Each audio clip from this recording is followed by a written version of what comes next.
할렐루야. 오늘 또 하나님께서 우리에게 복된 날 주실 줄 믿습니다. 우리 잠언 6장 20절 23절까지의 말씀 우리 같이 보겠습니다. 내 아들아, 내 아비의 명령을 지키며 내 어미의 법을 떠나지 말고 그것을 항상 내 마음에 새기며 내 목에 매라.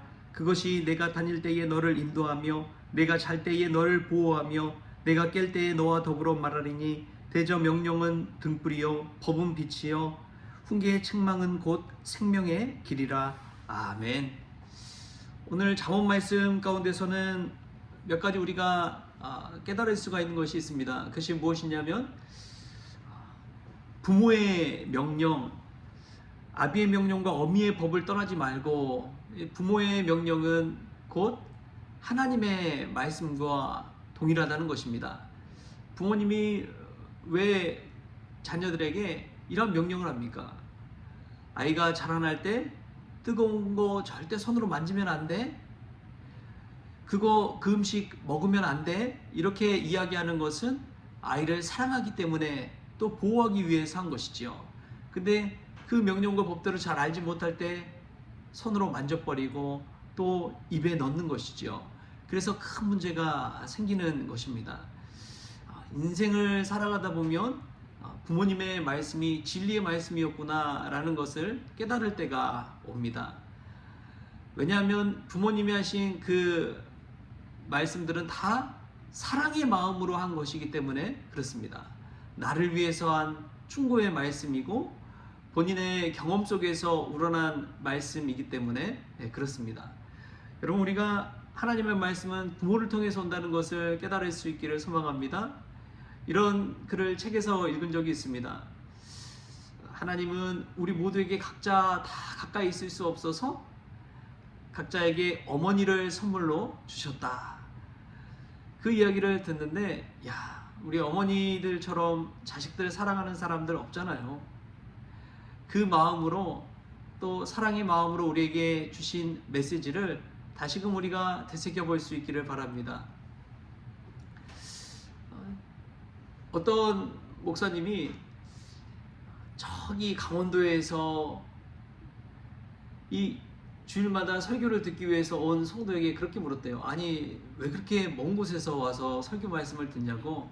그랬더니 그분이 나이가 좀 있었는데 이렇게 이야기하더래요. 목사님, 제가 부모님을 다 떠나보내고 나이가 들다 보니까 주변에서 자신에게 따끔하게 충고해주는 그러한 분이 한 분도 없다는 거예요.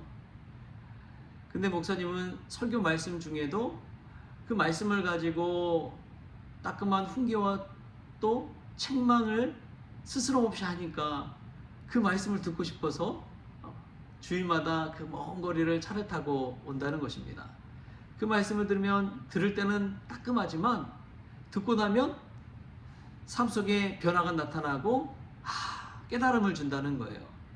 자신이 경험 삼아서 지식 삼아서 다 옳다고 여기던 것을 다시금 반추해보고 생각해보고 그럴 수도 있겠구나 라면서 삶의 방향을 교정해 나간다는 것입니다. 그래서 그 먼 거리를 말씀을 들으러 온다는 것이죠. 여러분, 부모님이 또 생전에 계실 때는 모르지만 살아계시지 않을 때는 하나님의 말씀의 법도를 교훈 삼아서 우리가 인생을 새롭게 교정해 나갈 수 있기를 축복합니다. 오늘 말씀 보면은 이 지혜의 말씀, 부모의 말씀을 어떻게 지켜나가는지를 우리에게 보여줍니다. 21절 말씀 우리 같이 한번 읽어볼까요? 그것을 항상 내 마음에 새기며 내 목에 매라. 말씀을 한번 듣고 그냥 끝나버리면 사실은 아무 소용이 없습니다. 그 말씀 우리의 삶 가운데 작동하고 능력을 발휘하기 위해서는 항상 우리의 마음에 새겨야 됩니다. 되뇌이고 묵상하고 그 말씀을 떠올려 보는 것이죠. 그리고 심지어 너의 목에 매라고 이야기합니다. 우리가 목걸이 좋아하시는 분들은 매일 나갈 때마다 차고 다니시잖아요. 간혹 가다 보면 십자가 목걸이를 하고 다니시는 분들도 보게 됩니다. 이는 단순히 이 말씀을 그냥 장식품 삼아서 가지고 있는 것이 아니라 이 말씀을 항상 보고 또 보고 늘 지니고 다녀야 된다라는 말씀입니다. 여러분, 말씀을 지닐 수 있는 방법이 뭐가 있을까요? 말씀이 그냥 장식품이 아니라 우리 말씀이 삶 속에 생명의 말씀, 능력의 말씀이 되기 위해서는 그 말씀을 항상 되새기고 읽고 또 생각하고 묵상해야 될 줄 믿습니다. 말씀 묵상이 왜 힘이 되느냐? 세상의 많은 풍파로부터 인도자가 되어주고 보호자가 되어주고 동반자가 되어주기 때문에 그렇습니다. 22절에 이렇게 나옵니다. 그렇게 내 마음에 새기며 내 목에 매라 했을 때 그것이 내가 다닐 때에 너를 인도하며 내가 잘 때에 너를 보호하며 내가 깰 때에 너와 더불어 말하리니. 그렇습니다. 말씀이 우리를 인도해 줍니다. 말씀을 늘 묵상하며 살아갈 때 그 말씀이 우리를 잘 때조차도 보호해 줍니다. 그리고 그 말씀과 함께 살아갈 때 우리의 진정한 동반자가 되어 주는 것이죠. 그럼 그 말씀이 어떻게 잘 때도 보호해 줍니까? 왜냐하면 말씀의 법도대로 하면은 정의의 길로 공의 길로 걷기 때문에 그렇습니다. 우리가 욕심에 눈이 멀어서 탐욕에 눈이 멀어서 불의한 길로 가서 갑자기 많은 돈을 얻게 되고 죄로 인해서 이익을 취하게 된다면 그 취한 이익 때문에 늘 불안하게 됩니다. 왜냐하면 법도를 떠났거든요. 두려움이 일고 마음의 죄책감이 일고 그러다 보니까 마음의 평안이 깨져버리는 것이죠. 그러나 하나님의 말씀의 법도 그 정의, 공의의 길로 걸어간다면 당당하게 됩니다. 마음에 꺼리낌이 없습니다. 주의 말씀이 잘 때조차도 보호해주는 그네를 누리게 되는 것이죠.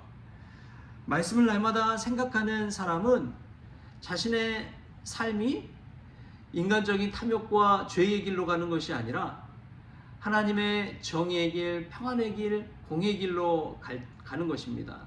그 길의 끝은 생명이 있는 것이죠.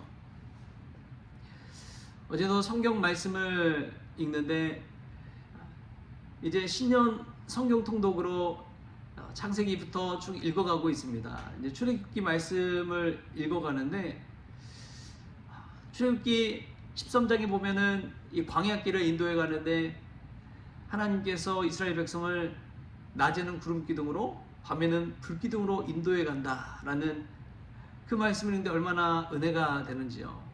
주의 말씀이 24시간 인도하고 또 보호해 주신다는 뜻 아닙니까? 여러분, 말씀은 그렇습니다. 우리를 광야길로부터 인도해 줍니다. 낮에는 구름 기둥으로, 밤에는 불 기둥으로. 낮에 구름 기둥이 어떻게 이스라엘을 보호해 주느냐? 그 광야 한가운데서는 땡볕처럼 위험한 것은 없습니다. 그런데 구름이 그 해를 가려쳐서 이 그늘 밑에서 시원하게 이 광야길을 걸어가게 해주는 것이죠. 밤에는 캄캄해서 어두워서 아무것도 보이지 않는데 실 같은 어두움 가운데 이 불기둥으로 환하게 비춰주니까 발 앞을 걸을지라도 발 앞에 정갈이 있든지 돌이 있든지 넘어지지 않도록 지켜 보호해 주는 것입니다. 여러분, 주의 말씀이 그와 같은 줄 믿습니다. 시편 119편 105절에 주의 말씀은 내 발의 등이요 내 길의 빛이니이다 라고 말씀하고 있습니다. 그냥 우리가 돈을 의지하고 사람의 생각과 경험을 의지하는 것이 아니라 주의 말씀을 의지할 때에 그 말씀이 우리를 생명의 길로 인도하실 줄 믿습니다. 왜냐하면 사람은요 늘 변하기 마련입니다. 아는 목사님과 이런저런 얘기 나누는데 예전에 이제 신학교 시절에 동기 목사님이 있었대요. 신학교 동기니까 얼마나 또 마음에 또 든든한 친구겠습니까? 근데 그분이 신학교를 나오기는 했지만 이 목회 길을 걷지 않고 부동산 길을 걸었습니다. 그래서 오랜만에 연락이 와서 이런저런 얘기 나누고 하다가 좋은 매물이 있다고 해서 알려줬는데 알고 보니까 그게 기획부동산이었던 거예요. 정말 믿을 사람이 없구나 싶었더래요.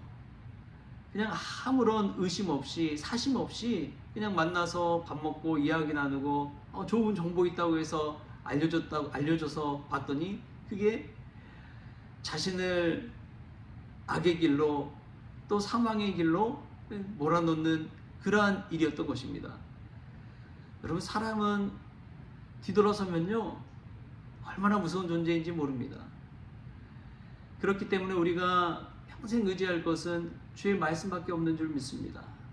사람 믿다가 마음에 상처 입고 배신당하고 그런 일이 얼마나 많습니까? 명절을 앞두고 있는데 가족 때문에 힘든 경우가 얼마나 많습니까? 형제 때문에 시기, 질투, 미움, 마음의 평안이 깨져버리는 일이 얼마나 많습니까? 자식 자랑하다가 또 자식으로 인해서 얼굴이 수치로 덮일 때가 얼마나 많습니까? 여러분, 사람으로 인해서 시험 들 때마다 우리가 늘 마음에 새겨야 될 것은 주의 말씀과 법도인 줄 믿습니다. 그 말씀과 법도를 마음에 새기고 나아갈 때 우리가 일상 가운데서도 마음 다치지 아니하고 생명의 길로 걸어 나가게 될 줄 믿습니다. 말씀 읽다 보면 깨닫는 것이 그거예요. 하나님이 나의 아버지 되시는구나. 내가 하나님의 자녀가 되는구나. 여러분, 하나님의 자녀로서 산다는 것, 그만큼 귀한 것은 없습니다. 전능하신 하나님이 우리 아버지가 되시는 것만큼 든든한 보호자는 없습니다. 여러분, 그 사실을 생각하면서 말씀의 법도 안에서 오늘도 힘있게 당당하게 기쁨으로 살아가는 저와 여러분 될 수 있기를 주신 예수님의 이름으로 축원합니다. 기도하겠습니다. 주신 하나님, 감사합니다. 부모님의 말씀을 하나님의 말씀으로 받는 지혜로운 자녀가 되기를 원합니다. 또한 하나님의 말씀을 늘 마음에 새기고 목에 매며 늘 가까이 하고 묵상하기를 원합니다. 그때 말씀이 인도자가 되고 보호자가 되고 동반자가 되어주셔서 이 어두운 세상길에서 밝은 빛의 길로 생명의 길로 인도하여 주심을 체험케 하여 주옵소서. 삶 속에서 말씀 묵상하며 살아갈 때 말씀의 능력이 우리의 삶 가운데 있게 하시고 사람에게 휩쓸려서 마음에 상처 입고 배신감 들기보다도 흔들리지 않는 진리의 말씀 붙들고 오늘도 든든하게 반석 위에 세운 인생 될 수 있게 하여 주옵소서. 감사하며 예수님의 이름으로 기도하옵나이다. 아멘. 우리 주님이 가르치신 기도로 오늘 새벽 기도를 마치겠습니다. 하늘에 계신 우리 아버지여, 이름이 거룩히 여김을 받으시오며 나라가 임하시오며 뜻이 하늘에서 이루어진 것 같이 땅에서도 이루어지이다. 오늘 우리에게 일용할 양식을 주시옵고 우리가 우리에게 죄진 자를 사하여 준 것 같이 우리 죄를 사하여 주시옵고 우리를 시험에 들게 하지 마시옵고 다만 악에서 구하시옵소서. 나라와 권세와 영광이 아버지께 영원히 있사옵나이다. 아멘.